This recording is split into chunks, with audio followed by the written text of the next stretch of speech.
Bit के मुझे 3 बेहतरीन रिजल्ट्स दिखे हैं। पहला, दूसरों से बेटर हाइक्स और पर्क्स। दूसरा, 3 साल में फ्रेशर से वीपी तक प्रमोट होने वाला मैं यंगेस्ट एम्प्लॉय हूँ। और तीसरा, कलीग्स मेरे सक्सेस से कंफ्यूज्ड हैं क्योंकि मेरी ब्राउजिंग हिस्ट्री में कुछ है ही नहीं। मॉरल ऑफ द स्टोरी याद रखना साथियों, history is created by those who leave no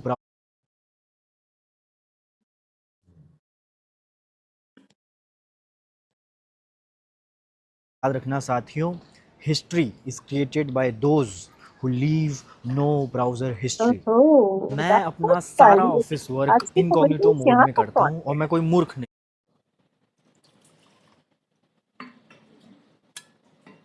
This is Indra, the king god of heaven in Hinduism. Psychologically, Indra represents your conscious ego.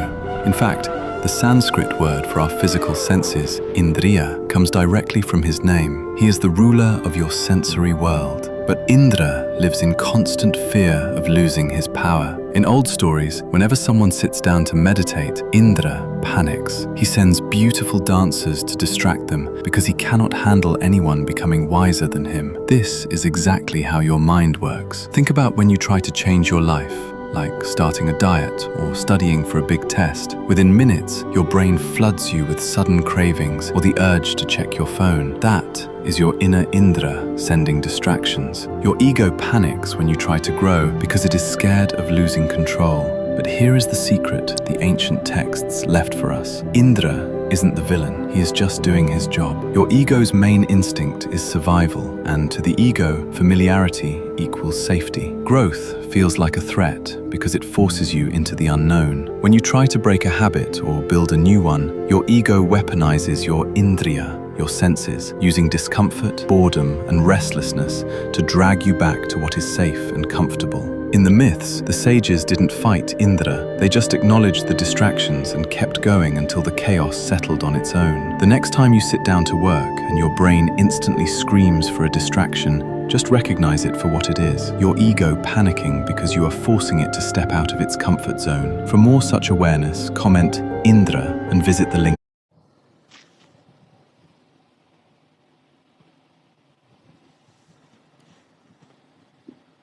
हो सकता है।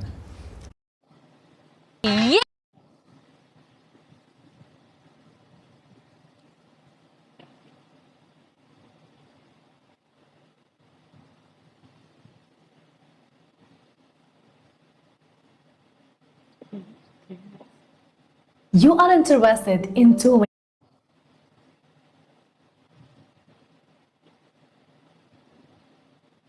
You are interested in too many things. You want to learn design, coding, videography, photography, or maybe start a business or writing your own book. And that language you've been trying to study for 2 years. And every single one of them feels real. It doesn't feel distraction. It feels like you. But here is the problem.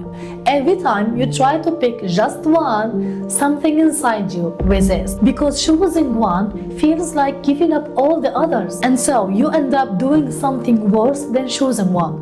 You choose nothing. I know this feeling, not because I read about it, but because I lived it.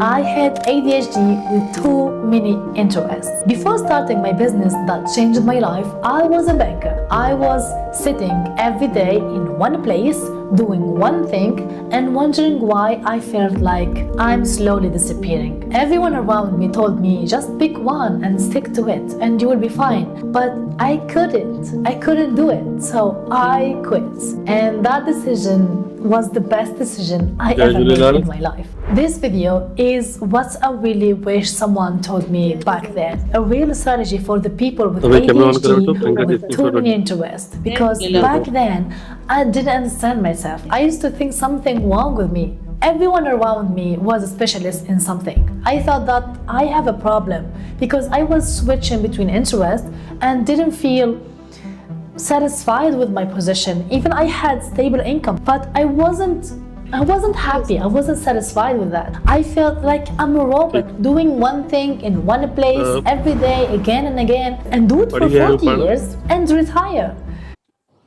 साहित्य जो इतिहास भाग 2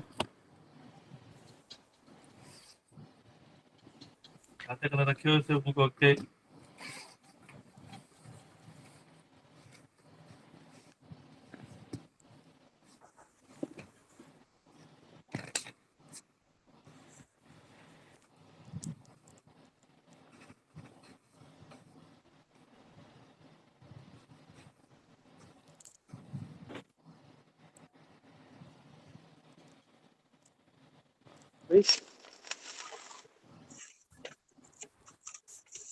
आवाज अचे थी? अच्छी।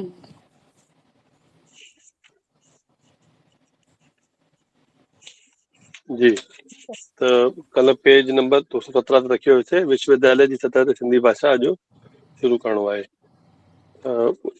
सागर जी continue कयो, कुझु अगरि तव्हां इकठो बि कयो हुजे त। जी सर, ये रीडिंग स्टार्ट कयां थो। हाँ, विश्वविद्यालय जी सतह ते सिंधी और भाषा। भारत में सिंधी भाषा ऐं साहित्य जो अभ्यास MA PhD MA PhD लग रहा है सतह ताईं ना करे सघिजे थो। मुंबई विश्वविद्यालय में महर्षि दयानंद विश्वविद्यालय, अजमेर में इन लाइ बाक़ाइदा पढ़ाईअ जो बंदोबस्त कयल आहे। दिल्ली विश्वविद्यालय में पिणु डॉक्टर ऑफ फिलोसॉफी उपाधिअ लाइ सिंधी भाषा ऐं साहित्य जा विषय खणी सघजनि था। हेसी ताईं इन्हनि टिनी विश्वविद्यालयनि मां अटकल वीहारो खनि विद्यार्थियुनि तहक़ीक़ी मक़ाला लिखी सिंधी साहित्य में PhD जी उपाधि हासिल कई आहे। हिते पुणे विश्वविद्यालय जे Deccan college post graduate research institute जो ज़िक्र करणु ज़रूरी आहे। उते साल 1961 में श्री जयरामदास दौलतराम जे कोशिश सां सिंधी भाषा विज्ञान विभाग जी स्थापना कई वई। उन साल इन विभाग में डॉक्टर लक्ष्मण खूबचंदानी रीडर जे पद ते मुक़ररु थियो ऐं मां रिसर्च फेलो जे पद ते कमु करणु लॻुसि। सिंधी अंग्रेज़ी बृहत शब्दकोश तैयार करण जी योजना हथ में खई वई। इन सां इन सां गॾु गॾु सिंधी भाषा में शब्द रचना मॉर्फोलॉजी ऑफ सिंधी विषय ते मूं तहक़ीक़ी कमु शुरू कयो। इन विषय ते विस्तार सां अनुसंधान ग्रंथ लिखी पेश कयमि, जंहिं ते पुणे विश्वविद्यालय तरफ़ां सन 1965 में डॉक्टर ऑफ 1965 फिलोसॉफी में जी डॉक्टर ऑफ उपाधि मूंखे फिलोसफी हासिल जी थी। उपाधि उन मूंखे खां पोइ हासिल थी। डेक्कन कॉलेज में ॿिया बि मैं कुझु भी सिंधी कुछ रिसर्च सिंधी स्कॉलर रिसर्च आया स्कॉलर जिन आया जिन्हें सिंधी सिंधी भाषा भाषा जे के जुदा जुदा पहलुनि जुदा ते अनुसंधान अनुसंधान करे करे PhD की PhD जी उपाधि उपाधि हासिल की। हासिल कई। सतीश रोहिड़ा सतीश रोहिड़ा रोहिड़ा है कच्छी वर्ड ॿोलीअ ते नेम, लेकिन उसने थीसिस कहा था वो लिखी सिंधी आहे नहीं है। त मुरली भावनाणीअ सिंधी सिंधीअ जी थरी थरी उपभाषा ते अनुसंधान कयो आहे। आहे। सुंदरी सिंधी पचारिया परचाणीअ सिंधी परचारिया सिंधी वाक्य वाक्य रचना रचना ते थे थीसिस थीसिस लिखियो लिखी आहे। आहे। डॉक्टर लिखी परसो आहे। गिदवाणी जेको पोइ डेक्कन कॉलेज में रीडर मुक़ररु थियो, तंहिं कच्छ क्षेत्र जे लोक संस्कृतीअ में सोढनि जी उपभाषा ते चङा ई तहक़ीक़ी किताब शाया कया आहिनि। डेक्कन कॉलेज जे कैंपस में भारतीय भाषा संस्थान जो पश्चिमी जो पश्चिमी क्षेत्रीय भाषा केंद्र बर्पा कयो वियो आहे। उते असिंधी भाषी अध्यापकनि खे सिंधी सेखारी वञे थी। इन में प्रियतम वरियाणीअ ऐं पोइ कन्हैयालाल लेखवाणीअ घणनि ई अध्यापकनि खे सिंधी भाषा ऐं साहित्य जी शिक्षा ॾिनी आहे। डॉक्टर लेखवाणीअ सिंधी भाषा जे सेखारण लाइ घणेई पाठ्य पुस्तक ऐं शब्दकोश तैयार करे इन क्षेत्र में महत्वपूर्ण योगदान ॾिनो आहे। इन लिहाज इन खां लिहाज़ ॾिसे खां त ॾिसिजे पूरे त पुणे डेक्कन जो कॉलेज डेक्कन कॉलेज ऐं पश्चिमी पश्चिमी क्षेत्रीय क्षेत्रीय भाषा भाषा केंद्र सिंधी केंद्र जे सिंधी भाषा जे अनुसंधान ऐं उनजे प्रचार प्रसार जा भारत में मुख्य केंद्र आहिनि। गुज़िरियल कुछ सालनि खां डेक्कन कॉलेज खे विश्वविद्यालय विश्वविद्यालय जे बराबर दर्जो अता कयो वियो आहे। हिन जे अलावा जेके इन में मेंशन न आहिनि, जेके हिन वक़्तु मौजूदु आहिनि, उन्हनि में हिकिड़ो इंदौर जो देवी अहिल्या विश्वविद्यालय आहे जिते MS सिंधी प्रोग्राम हली रहियो आहे। उन खां अलावा अजमेर जो आहे महर्षि दयानंद सरस्वती जे नाले सां यूनिवर्सिटी आहे, हिते हली रहियो आहे। उन खां अलावा इग्नू में भी न्यू दिल्ली में इग्नू में भी हली रहियो आहे MA जो कोर्स। मुंबई विश्वविद्यालय और अजमेर मेंशन थी है। गुजरात जो भी सर तव्हां कहिड़ो ॿुधायो कल्ह? पूरी बढ़िया, तमामु सुठो सागर जी। गुजरात में पंहिंजो गांधीधाम में तोलानी कॉलेज ऑफ आर्ट्स में BA हले थो पियो हिकु विषय में। तोलानी आवाज़ अचे थो मुंहिंजो सफ़ा? आवाज़ अचे थो सागर जी सफ़ा मुंहिंजो? जी सर, जी हाँ अचे थो। गांधीधाम गुजरात में BA जो हिकु विषय में सिंधी आहे, तोलानी कॉलेज ऑफ आर्ट्स में, वो कॉलेज जो नालो आहे। और तव्हांजो बड़ौदा में हले तो सराजी राय गायकवाड़ विश्वविद्यालय बड़ौदा गुजरात। ऐं रायपुर में sir Sant Shraddharam Sahib centre of Sindhi studies. जी, रायपुर में हाणे शुरू थियो आहे साईं शादाराम जे नाले सां उहो सिंधी सेंटर में, हुते हाणे MA जी पढ़ाई शुरू थी आहे। तंहिंसां गॾोगॾु इंदौर में देवी अहिल्याबाई जे नाले सां आहे कॉलेज, उन्ही में MA जी पढ़ाई शुरू थी आहे NCPSL जी मदद सां। और भोपाल वारो तव्हां ॿुधायो सागर जी। भोपाल में तो सर रुगो सिंधीअ में जर्नलिज्म जो कोर्स एस्टेब्लिश कयो अथऊं, शायदि हिते जेको मौलाना आज़ाद नेशनल इंस्टीट्यूट ऑफ ॼाण टेक्नोलॉजी आहे। जी जी, AI से तो नहीं ॼाण हुआ है? सभिनि खे हिकिड़ो हुजणु विभाग खपे, और हे सभु सभई नोट बि तव्हां करे वठिजो। जी, ये इहो सभु मां हिकु सवाल बार वरी तव्हां कंफर्म को करे जीअं ॿुधाईंदुसि हुन को भोपाल वारो। जेको वाइवा KR मलकानी जिन नाले सां पत्रकारिता वारो कोर्स शुरू उते थियो आहे। मुंहिंजे ख़्याल सां मार्च महीने में आपकी कौन उन्हनि जी शुरूआत थी आहे।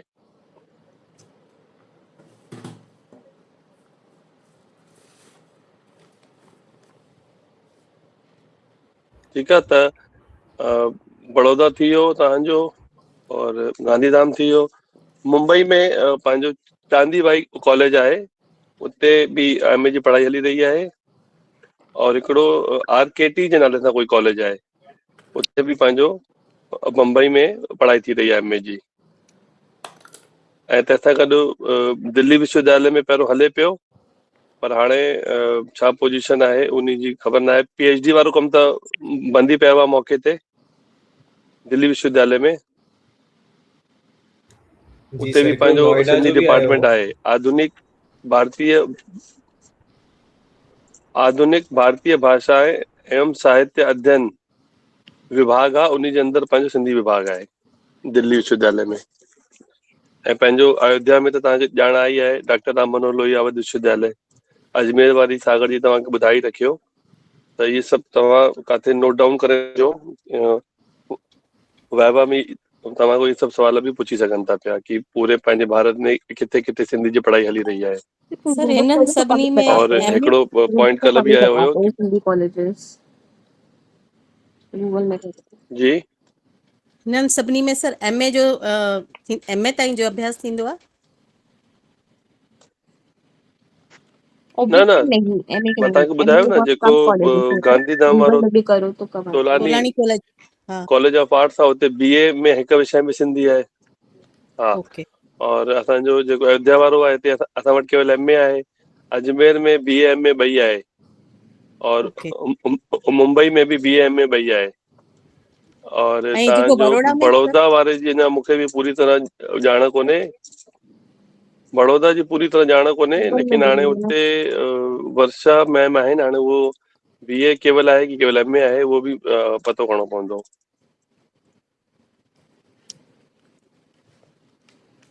और दिल्ली में त रवि सर ही हुया जेके PhD कराईंदा आहिनि, मतलब मौके ते उहो बि जॾहिं हेॾे NCPSL में डायरेक्टर हुया, त उहो बि हुन वजह सां उहो बि शायदि अञा पेंडिंग में आहे।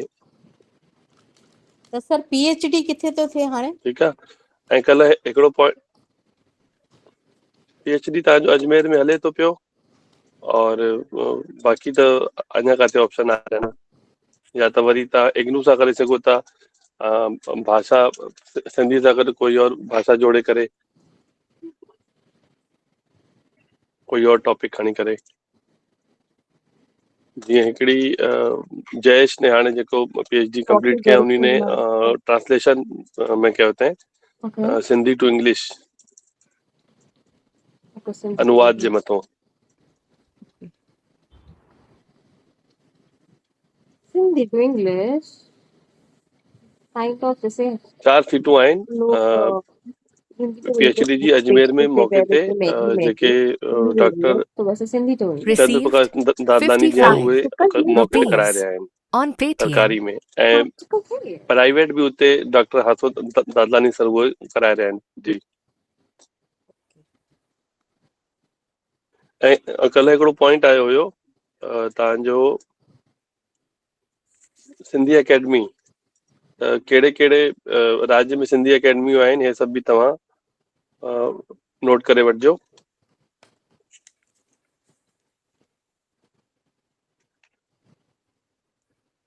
प्रियंका जी आयो क्लास में?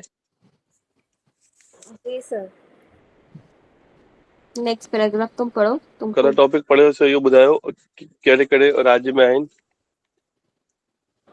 सर मुंहिंजे हिते कंस्ट्रक्शन वर्क पियो हले, मां ॿुधी न पई सघां, मतिलबु खोड़ मुश्किल पई थिए कनि, हाणे बि हले पियो। काई ॻाल्हि सर दिक़त मां काई ॿुधायां? काई ॻाल्हि कान्हे। अमीषा आहे क्लास में? न जी सर। तव्हां न ॿुधायो। हा, जी कौन कौन से राज्य जी में? सर, उत्तर प्रदेश, विश्वविद्यालय में राजस्थान ऑब्वियसली। और मुंबई हो गया, मुंबई मध्य मध्य प्रदेश, प्रदेश। महाराष्ट्र, मुंबई का महाराष्ट्र हो गया। सर बस एतिरी ही मूंखे गुजरात हमें याद लगता है, आहिनि। वडोदरा तो गुजरात में है ना। टे तव्हां ॿुधायो। अमन आहे क्लास में? आया लेकिन सर दूर मां आया। ॿुधायां? ॿुधाए? अमन न, जेको पुछां तो वही ॿुधाए। मैंने रिकॉर्ड कया थी ना, पोइ ॾिसी वठिजो, मां भैया फॉलो कर दी आहियां। विधि ॿुधाए, विधि। तो सब बताते हैं तब कोई विधि आहे क्लास में? मान सम्मान तो होता नहीं है। जी सर, ॿुधायां थी। एंड कोई सर संगोष्ठी में मैंने UP, non Hindi Rajasthan, speakers को भी एमपी, बताया था, छत्तीसगढ़, इसमें भी कोई मध्य प्रदेश, मुझे नहीं पता था ईअं गुजरात। कि मैं भी न जो ईअं बोल नहीं ॿुधाईंदो बन त पा सम्झ में ईंदो। रहा। ठीकु सां ॿुधायो जीअं सभई ॿुधी सघनि।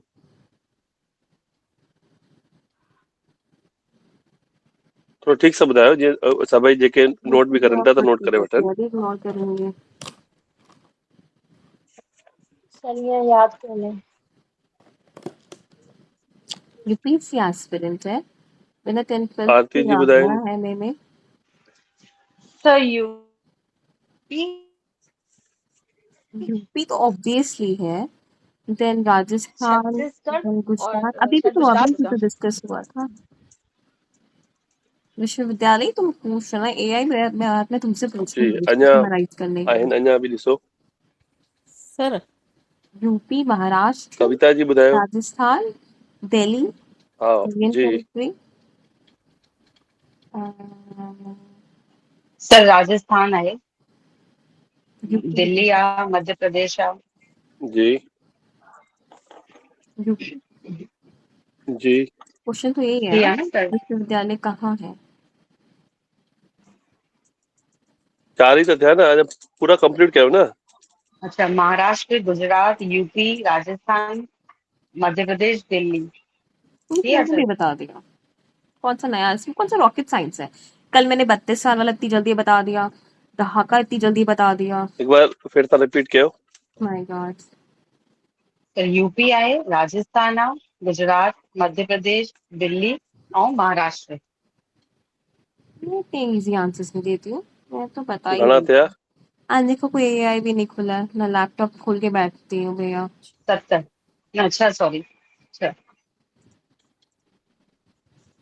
हा हा, छह थिया। सतो Chhattisgarh. So fast right, sir fast and Assam में भी फ्यूरियस। आए शायद, ओह असम में, छो जो न असम जी त ॼाण असम कान्हे। में नहीं है, गूगल भी नहीं सर ये बताता है। जगह श्रृंगी श्रृंगी जेतिरी मुंहिंजी सर छत्तीसगढ़ मिलाए करे 6 थिया। सतो कहिड़ो आहे?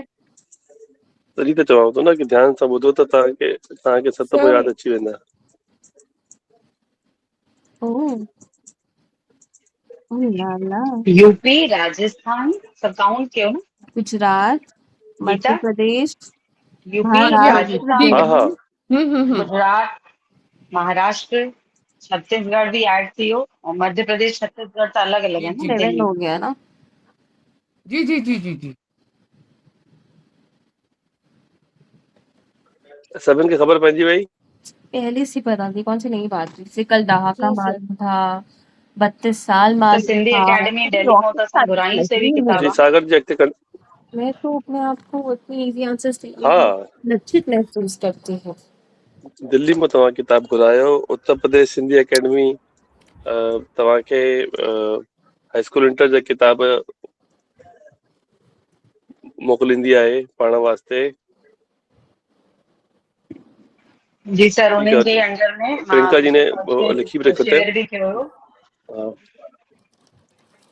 प्रियंका जी जी हाणे हिकिड़ो कमु तव्हां सभई कजो, तव्हांजे लाइ होमवर्क अथव। ये जेके बि सतई आहिनि इन बाबति तव्हांखे ॼाण इकठी कजो कि हिकु त पूरो नालो, छो त सभिनि जो नालो अलॻि अलॻि आहे। कंहिंजो जीअं हाणे उत्तर प्रदेश सिंधी अकादमी आहे और दिल्ली सिंधी साहित्य अकादमी नालो आहे हुनजो, और राजस्थान सिंधी साहित्य अकादमी नालो आहे। त इहे पूरो कंप्लीट हुनजो नालो तव्हांखे गूगल ते मिली वेंदो आहे, उहो सर्च कजो।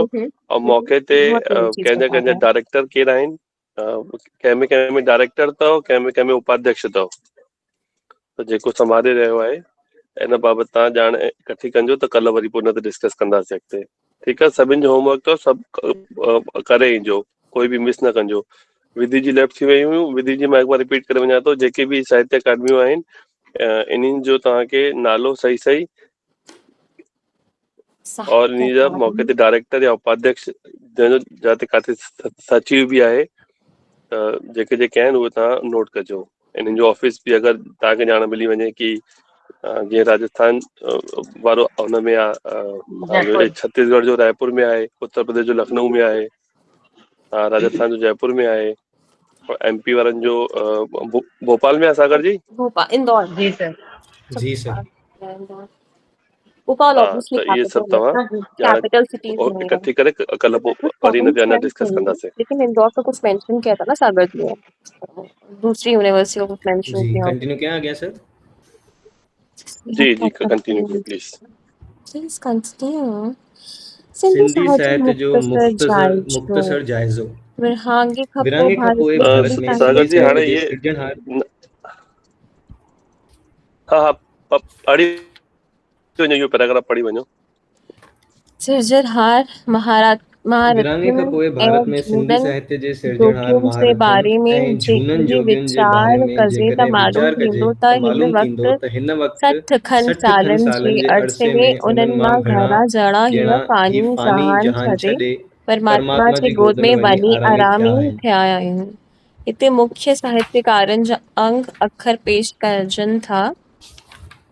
जेठीमल तो परसराम हिते ये गुल लिस्ट आहे मुख्य बाज़ारी साहित्यकारनि जी, हीरोमल या स्किप महेश कयां चंद थो। जी आडवाणी। ओके, त सर ही त बुक त जी पहिरियों लिखी वई हूंदी, त 60 खां हींअर त वधीक ई हूंदा, ॾाढा लॻभॻि एट सम कॉमन सेंस। लेकिन इसमें दिया गया अब बुक में आयो है न, पाण 2006 पढ़ी तक आयासीं कि की वेबसाइट। 1970 ताईं जो जेको पहिरियों पैराग्राफ इन सबक जो पाण पढ़ियोसीं, यहाँ पे जो नानक नाथ उन में इहो साथ मिशनारी साथ लास्ट है इहो उसमें लिखियल हो न कि 1972 में इहो छपियो आहे, सर और त उन्ही ही खां पोइ जो जेके संख्या अपडेट्स आहिनि उहे हिन लेसन में आहिनि। जी पुछो छा चओ था। बसि सर इहो ई पई चवां कि ही 60 चयो अथनि त हींअर ताईं त इलाही याने चङा याने जेके वॾा असांजे विच में न हूंदा, ईअं चवण जो हाँ, मतिलबु। जेतिरी डिटेल पाण खे हिन में मिले थी पई उहा पाण हिन में इकट्ठी कयूं, बाक़ी मुख़्तलिफ़ इतिहास में पाण खे अञा अॻिते पोइ हुन बाबति वरी अञा ॼाण मिलंदी। उहो 2022 ताईं आहे, और हे जेको आहे इहो 2006 में अपडेट थियो आहे, उन खां पोइ अपडेट न थियो आहे।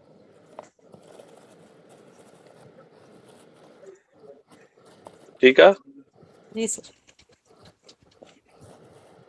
हे सभु हाणे हे सभु हाणे जेके जेके विरहाङे खां पोइ जंहिं चालाणो कयो आहे उन्हनि बाबति हिते उन्हनि जी हिते आहे डिटेल कि कंहिं सन में उन्हनि जो जन्म थियो आहे ऐं तंहिंखां पोइ वरी कहिड़े सन में उन्हनि जो चालाणो थियो आहे।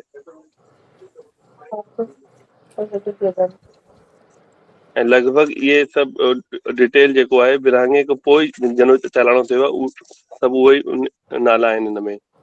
1948, 50, 54, 56।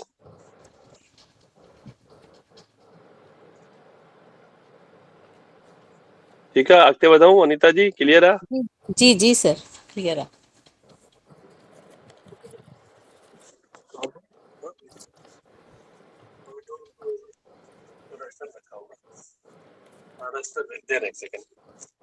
जी सागर जी कंटिन्यू कयो अॻिते, पेज नंबर 221 को। जी सर। इन्हनि अंगनि अखरनि मां इहा तस्वीर साफ़ नज़र अचे थी त मुल्क जे विराङे खां पोइ भारत जे पुराणी पीढ़ीअ जा घणेई सिंधी साहित्यकार हिक ॿिए पुठियां असां खां विछड़ंदा विया आहिनि। हिन वक़्तु भारत में सिंधी साहित्य जा घड़ा भरींदड़ घणा साहित्यकार उहे आहिनि जेके 60 खनि सालनि जे आसपास आहिनि या उन खां बि वॾी उमिरि जा आहिनि। मूं घणी कोशिश कई त 35 खनि सालनि जा या उन खां बि नंढीअ उमिरि जा अहिड़ा के नौजवान साहित्यकार ॻोल्हियां जिन किताबी सूरत में रचनाऊं प्रकाशित करे सिंधी साहित्य जे क्षेत्र में पंहिंजे लाइ जोगी जाइ बणाई आहे।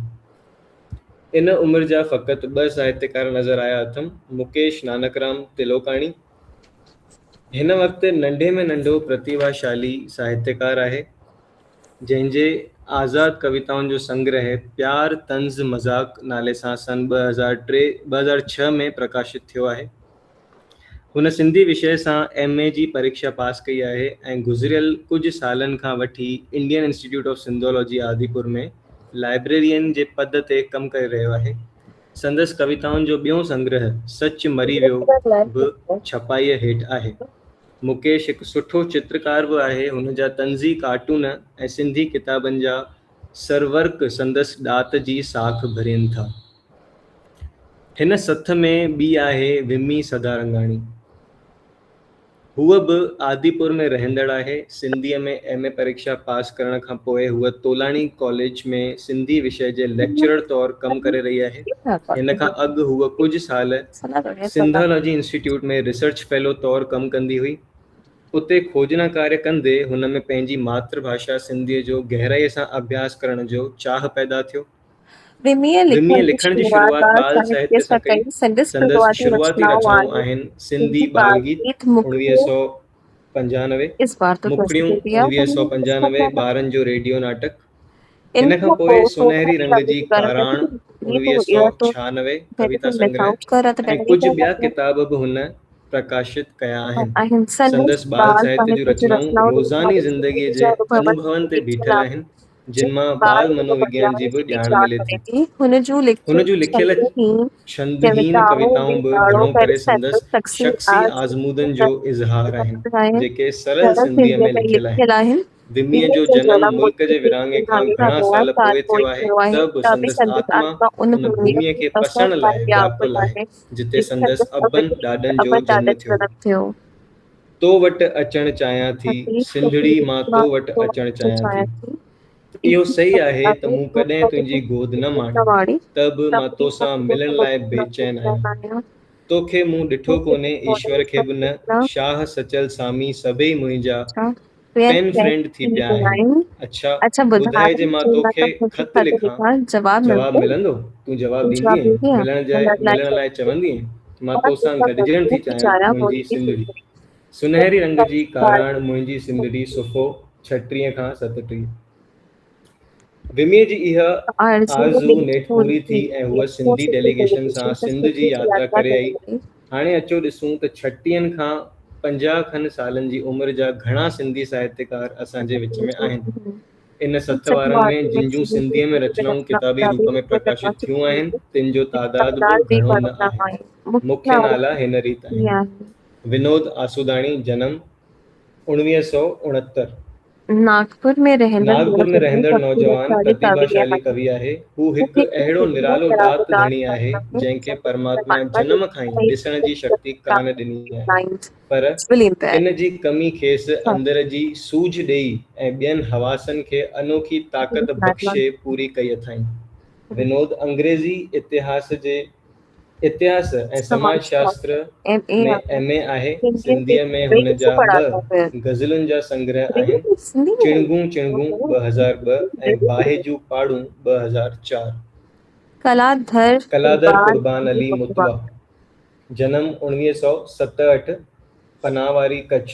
मोतीअ दाणा कहाणी संग्रह 1999, ऋण जा रंग उपन्यास 2002, लूण जो कर्ज़ कहाणी संग्रह 2003। रवि प्रकाश टेकचंदानी। हाणे ही बि मूंखे लॻे थो लिस्ट लंबी आहे, हिनखे स्किप करणु घुरिजे।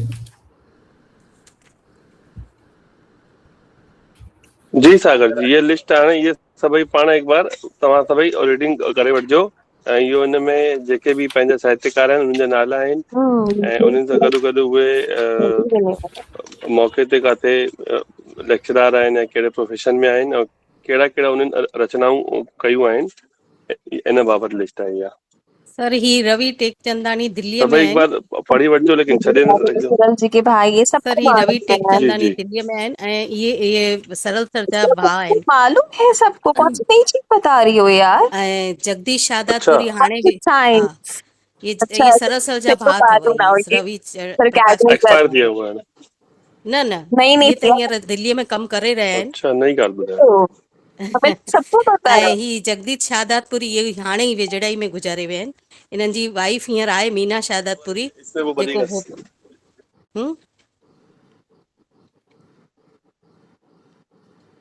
एक मिनट। जी जी जी जी खोड़ इन में तव्हांखे अहिड़ा नाला मिलंदा जेके तव्हां सुञाणंदा आहियो सुठे नमूने। हा हा सर। सर ही जेके जगदीश शहदादपुरी जगदीश अथव हुनजी अहमदाबाद जा वाइफ आहिनि। अथव हा मीना शहदादपुरी। हा सर। हाणे एक्सपायर थी आहे न इहे त। हा हाणे ई एक्सपायर थिया आहिनि इहे हाणे ई। ऐं हिननि जी वाइफ हींअर उहे याने आहिनि पर उहे थोरो हींअर प्रोग्राम हिकिड़ो ईंदो आहे सिंधियुनि जो उन में ई हलाईंदा आहिनि थोरो त शादातपुरी हाणे ई गुज़ारे विया। ऐं ही रवि प्रकाश टेकचंदानी सबको सरल जी सर जेके आहिनि पंहिंजा उन्हनि जा भाउ आहिनि। बहुत बड़ी रॉकेट साइंस। ये दिल्लीअ में दिल्ली जी NCPCL में आहिनि। ये NCPCL में होया कमु करे हमारी रहिया आहिनि। करेंटली नहीं है होया। केर ही रवि टेकचंदानी रवि प्रकाश टेकचंदानी। उहो थिया उतो हुननि जो टाइम पूरो थियो रिटायर थी विया। टाइम पर पूरो थी ही विया रिटायर थी विया। उन खां पोइ डायरेक्टर जे पद ते त हू बि रिटायर थी वियो आहे। हाणे अञा नयो अञा गठन कोन थियो आहे। मौक़े ते उहो पद ख़ाली आहे डायरेक्टर जो। हा सर हींअर हू मराठी डायरेक्टर है ना डॉक्टर कुलकर्णी ऐं सर। उपाध्याय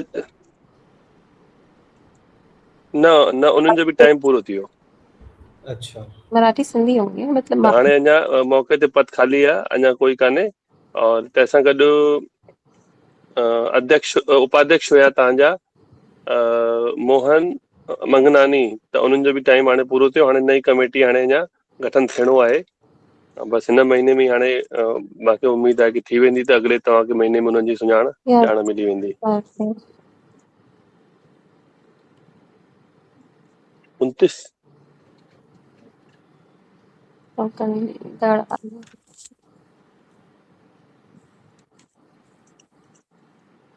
सागर जी अॻिते कंटिन्यू कयो। पेज नंबर 234 ते उपसंहार लिखियल अथव उहो पूरो कयोसि। जी सर।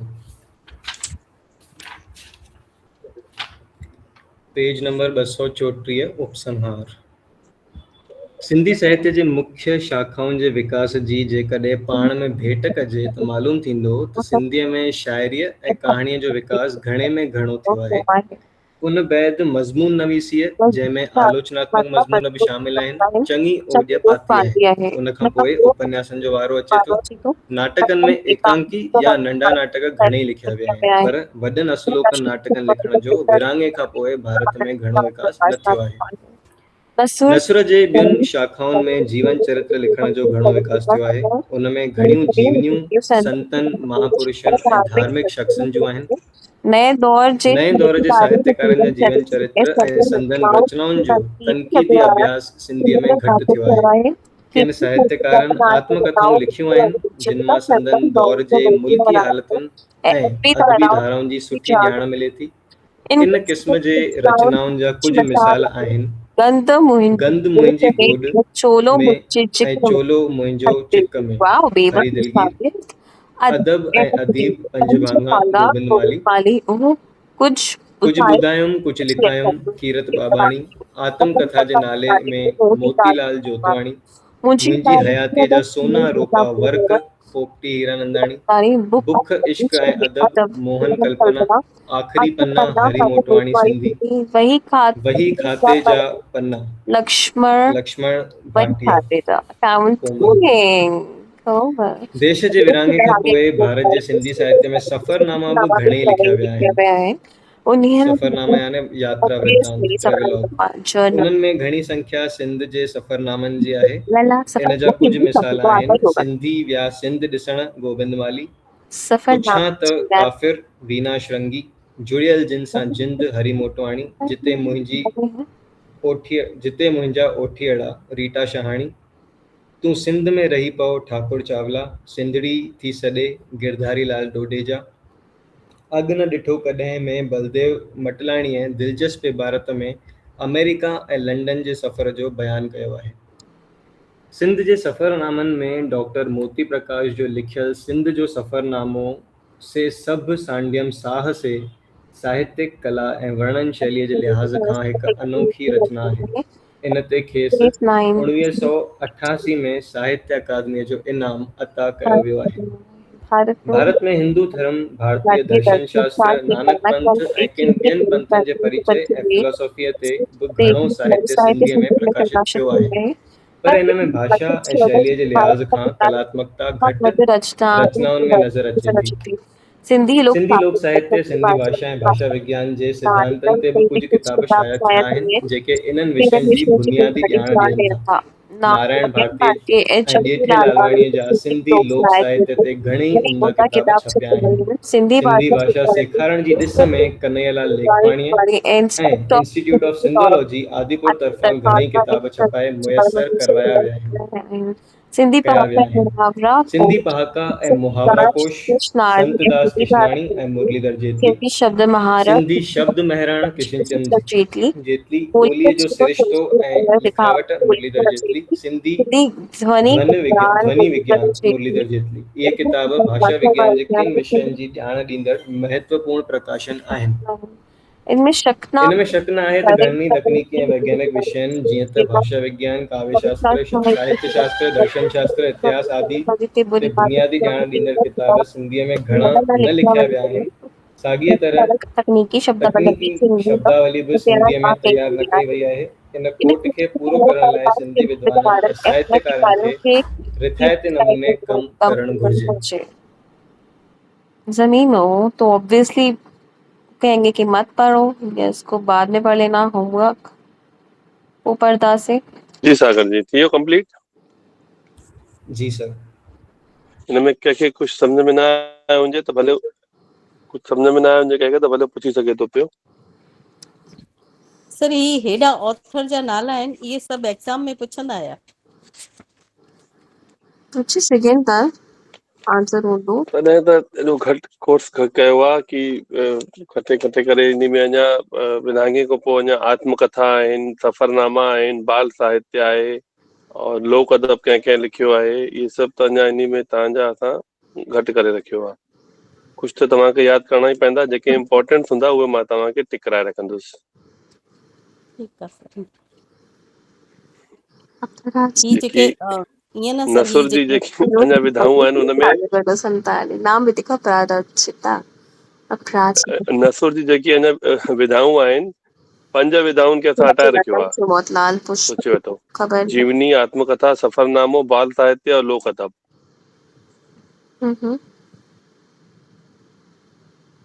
त पूरो ई आहे।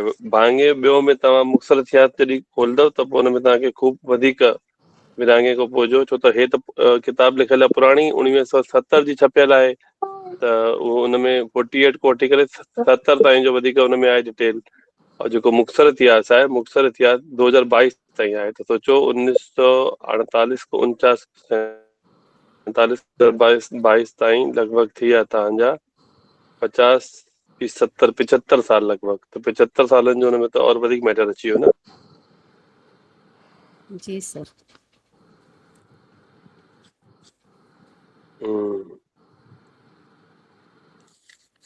मैं थक गई। I was thinking to make a reaction video. कुझु त जेका इम्पोर्टेंट हूंदा मां तव्हांखे टिक कराए रखंदुसि, हुन तव्हां परेशान न थियो। कुझु त तव्हांखे पढ़णो ई पवंदो, यादि करणा ई पवंदा।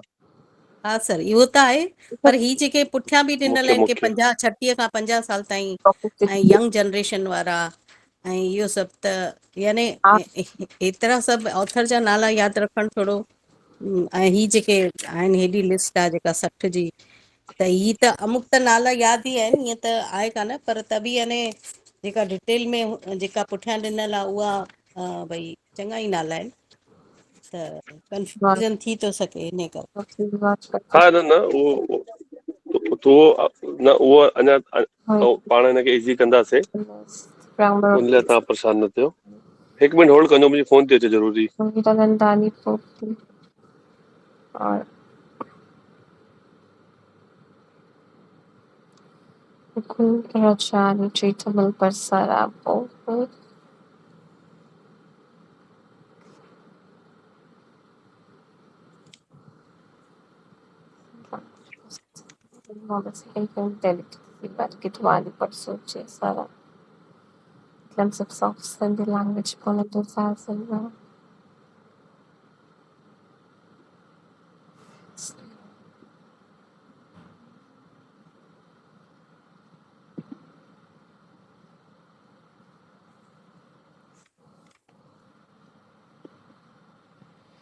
जेटली मुरलीधर, जेटली कृष्णचंद्र, चौथवारी मोतीलाल।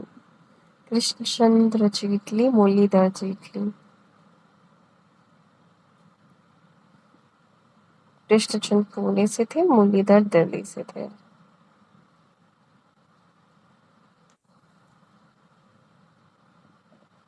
काइंड ऑफ जिससे हिस्टोरियंस डेटिंग्स लिखते थे, किसने कब क्या बनवाया है, उसी टाइप का। इससे मुझे किसका नाम अच्छा लग रहा है और किसका नाम मैंने पढ़ा हुआ है, चलो देखते हैं। जेटली मुरलीधर, ये जेटली मुरलीधर अलग है और ये जेटली मुरलीधर अलग है क्या? ये हिंदी किताब है, ये सिंधी किताब है।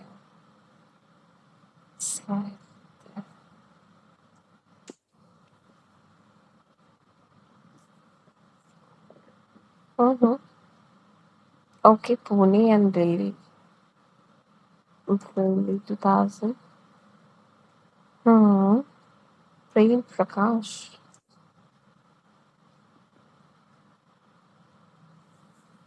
बलोच, ओह बलोच को नहीं भी लिखे, ऑब्वियसली मैंने कल कहा था बलोच भी सिंधी बोलते हैं, वो भी झूलेलाल जी को मानते हैं पर दूसरे नाम से। नबी बख्श खान बलोच, बट वो हिंदी बलोच थे। अरोरास,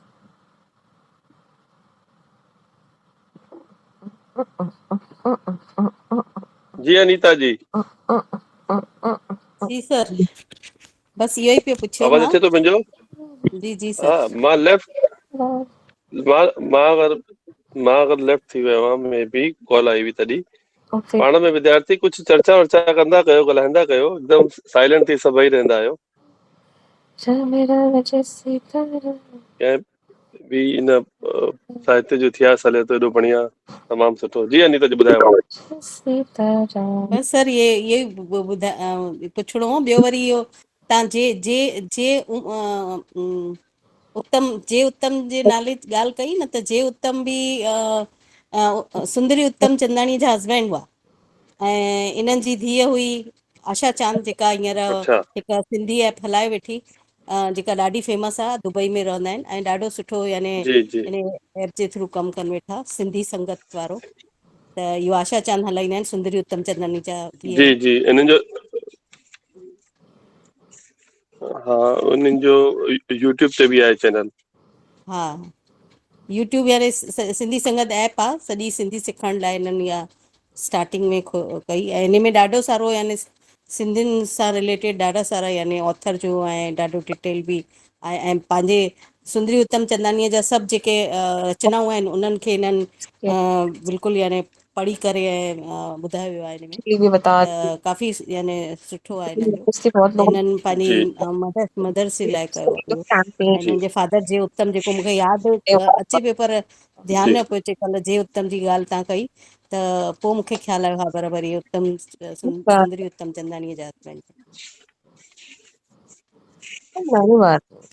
जी जी ऐं हिन में लास्ट पेज ते ॾिसो 236 ते जेके साहित्य अकादमी इनाम जेके मिलिया आहिनि, इहे 2005 ताईं जो हिन में डिटेल आहे ऐं जेके मुख़्तसर इतिहास आहे हुन में 2000 नई वारी किताब कंहिंजे आसे पासे हुजे त उहो खोले ॾिसे, 2021 ताईं आहे कि 22 ताईं आहे। हुन में मुख़्तसर इतिहास आहे, लास्ट में अथव मुख़्तसर इतिहास में बि 2022 ताईं सर।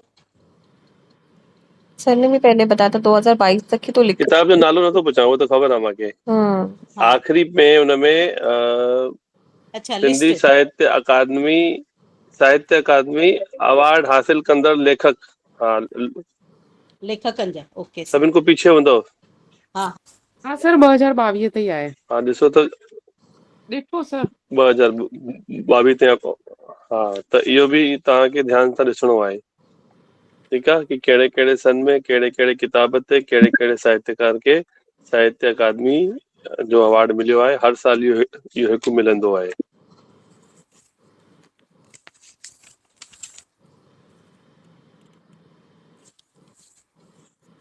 सर इन में हिकिड़ो अखर आहे इन में जमीमो, जमीमो मीन्स छा सर? लाइन बताओ, पूछेंगे पैराग्राफ कहिड़े पेज ते आहे? देखा इहो ई जेको जंहिंखे इहे मिलिया आहिनि न ऑथर खे इहे अवॉर्ड, जेको पुराणी किताब आहे जेका जेतलीअ वारी अच्छा ॾिसां 230 पेज ते सर। अच्छा वीवो वही है कि मतलब रिस्पेक्ट दिया है, कुछ अवार्ड। किताब जो नालो आहे छा जमीमो? काथे लिखियल आहे? न मूंखे न नज़र आयो। सर जेटलीअ जी बुक में तव्हां हींअर इहे जेके हा सभिनी खे अवॉर्ड मिलियो ज़मीमो सागर जी ॿुधायो, उर्दू जो लफ़्ज़ अथव। ज़मीमो ख़बर न आहे सर, सर्च करिणो पवंदो। वही चीज़, हा ॻोल्हियो ॾिसो। ज़मीमो का एक बार डिक्शनरी मां प्रोनाउंसिएशन करो, वरी कयो अनीता जी, छा था चओ? ज़मीमो लिखियलु अथव। 230 पेज हो जेको ज़ पाण स्कूल में ज़ कंटिन्यू कयोसीं, उन में ज़ हिते ज़ मालूम है। नुक्ते वारो ज़ ज़मीमो अथव, नुक्ते वारो। हा ज़मीमो ज़मीमो ज़मीमो सुनने से पता चलता है। हिंदी भी नहीं यार, जैसा कि भैया उनके पास नाटक होगा, उर्दू वोकैबुलरी में लिखा ज़मीमो है ही नहीं। बहुत सारे दुबई लोग ये जाम वर्ड बहुत यूज करते हैं, इसी से तो नहीं है। उर्दू में ये जाम से ज़मीमो तो नहीं है, ज़मीमो।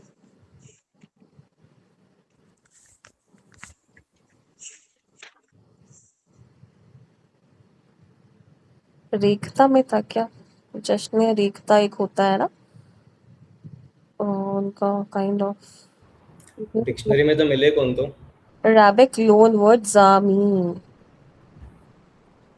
ज़मीन का इहो मां ॻोल्हियो, मूंखे न मिलियो इन करे। जी ॿियो मां ज़मीन ॿुधायांव थो, हिकु मिंट। रेखता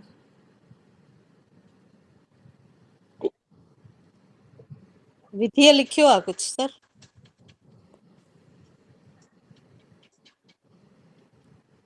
ॾिसो पढ़ियो। एक्चुअली मुंहिंजे में न, मां ॾिसे नथो पियो सर। अपेंडिक्स और सप्लीमेंट यहाँ पे लिखा है, अपेंडिक्स ज़मीमो और to ज़मीमा।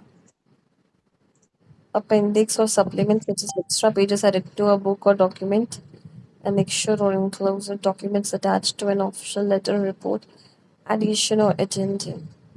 Literature and administration the phrase किताब के ज़मीमो, ये किताब से related है, translates to in the appendices of the book.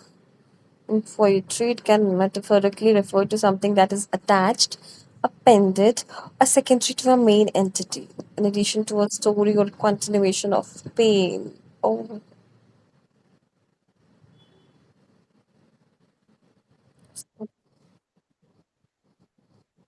विधि अगरि ख़बर हुजे त ॿुधायो सभिनी खे। परिशिष्ट लिखियल आहे। obviously उसने परिशिष्ट ये appendix संलग्न है, और उसको बताना होता तो बता देती। अभी AI जेको ॿुधाए थो। देखा था सर ने, बराबर और सर। डिक्शनरी में लिखियल आहे ज़मीय मतलब आहे संपूर्ण या समूचा। उर्दू वारी जेकी डिक्शनरी में आहे ज़मीअ लिखियल आहे, हुन में लिखियल आहे समस्त, समग्र, कुल, सभु, संपूर्ण, समूचा।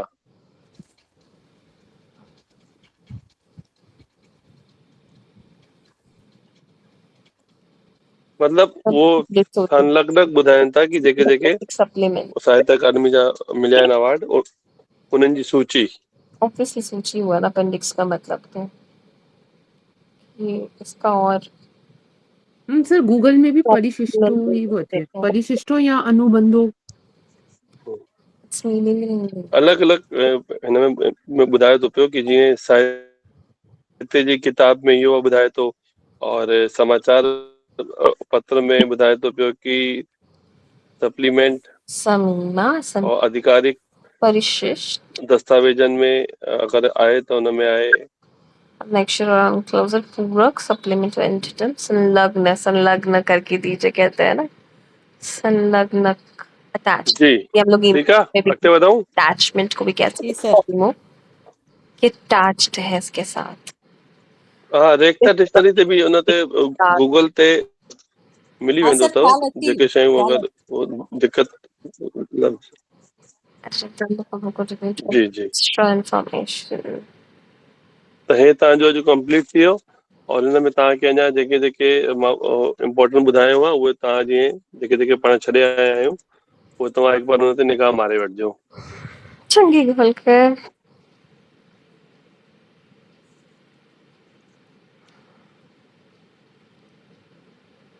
ठीकु आहे, त जी अॼु सर। पोइ हिते ई वरी इनखे ओवर कयूं था क्लास, वरी पोइ सुभाणे कंटिन्यू कंदासीं। सुभाणे में हाणे तव्हांजो जेको टॉपिक आहे हिकु त मां तव्हांखे 2 होमवर्क ॾिना आहिनि सिंधी अकेडमी वारे बाबति, तव्हां डिटेल इकट्ठा करे वठिजो और तंहिंसां गॾो गॾु नओं दौर जेको आहे भाङो ॿियो उहो तो पाण थोरो सो पाण शुरू कंदासीं।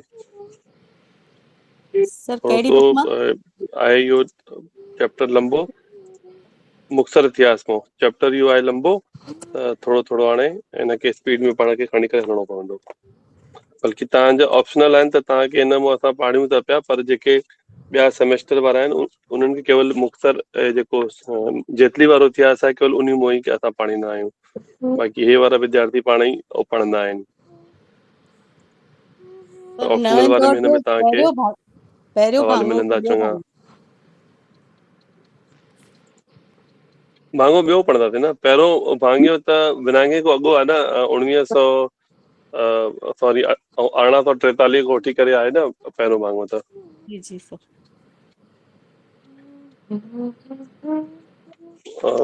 पुराणी किताब मां वटि आहे, त पुराणी किताब में इहो तव्हांखे मिलंदो पेज नंबर 206 ते।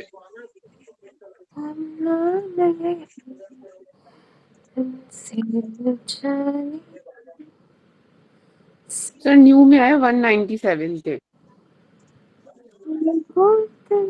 ठीकु आहे, उहो ई जेको पाण हिन में पढ़ी आया आहियूं उहो पाण खे मिलंदो, प्लस हिन तक जेके नया अपडेट्स आहिनि उहो बि पाण खे गॾो गॾु हुन में उहो नज़र ईंदा।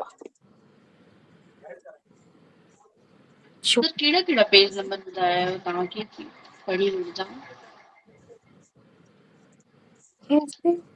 हे जेको मुक्तसर इतिहास में जेके न लिस्ट छॾे आयासीं कहिड़ा कहिड़ा साहित्यकार आहिनि जी जी, उन्ही किताब बाबति जा नाला और लेखक। पेज नंबर ॿुधाए रखो भाई, जंहिंजे साम्हूं हुजे। 3 लिस्टियूं हुयूं हिन में, हिकु त पेज नंबर 218 ते, उन खां पोइ वरी आहे पेज नंबर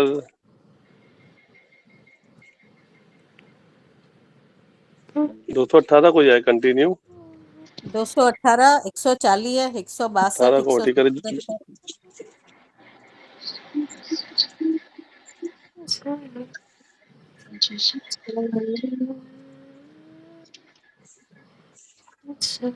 इहो छा ॿुधायो 140 162 न सम्झुमि मां।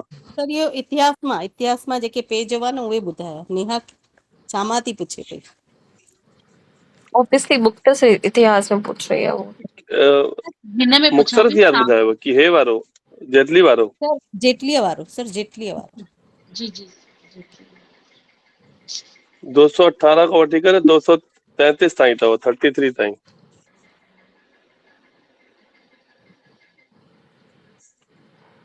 सर हे बि त नाला यादि ऐं करणा वरी पवंदा, किताब जो 236 नालो 37 और लेखक जेको हाणे तव्हां चयो ज़मीन।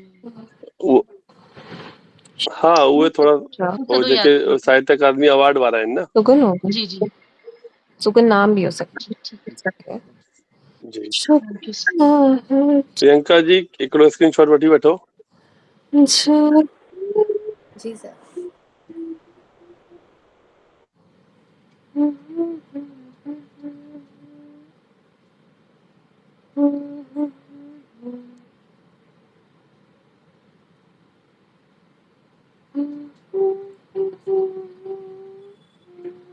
थी हो सर। नाला त चङा आहिनि और ये मुंहिंजा ये थोड़ा सा अञा हिनखे शॉर्ट कंदासीं छो त एतिरा यादि करण और उन्हनि जा लेखक यादि करणु ॾाढो तव्हांखे ॾुखियाई थींदी हुनमें। जेतिरो शॉर्ट थी सघंदो हुनखे शॉर्ट पोइ करे रखंदासीं। ठीकु आहे। जी सर।